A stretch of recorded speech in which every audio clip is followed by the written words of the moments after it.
جاني من قربانية جبوي كوباني دبن في آخافتني ده حسن مجید شر لکوبانه دکر وکو پشمرگه کی باشوری کردستانی چوینه آلیکاریا خوش کبراین خواه لباجاره کوبانه بکن. وجبر گران بونا شر دناف برا هزین کردی و چکدارن تیرورستین داعشی ده حسن برین دار بو و هاد و گوهستن جبون خوشخانه اورفا لولات ترکیه و پشتره هاد و گوهستن جبون خوشخانه هولیرا پایتخت.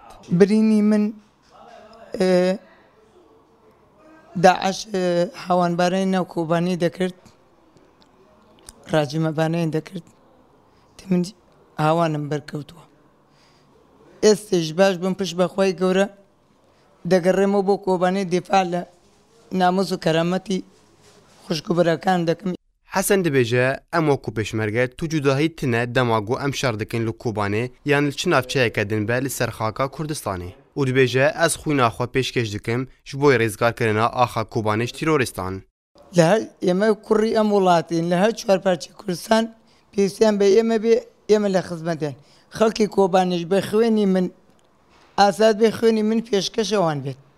حسن میناکش هزاران شروانین کردیان گوجیان خو در بازدکن دی سنگرین شرده تاکو دورین کردی بین پاکش کرن جدجمن و تیروریستان. هذي بيجمرقل له تدرس بوا لقل جنگا بوا إيش إشكالات مانية لقل جنگا يما وجنگ بس كيشكوي جيك كنا شاردي هيج فرقين يبو يما دشمني كرد لهركبه من ليرو بداعش وبكر بغدادي رادقين كوباني موصلنية كوباني خواري بغدادنية تزانین گل سر بریارا سروکی هرما کردستانی مسعود برزانی هزکش پشمرگین کردستان چوینه باجاری کوبانه و تانها او هز لوی باجاریه.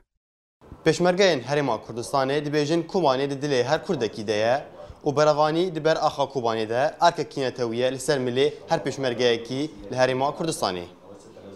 شبوی برنامه اکرامان حسو هولیر.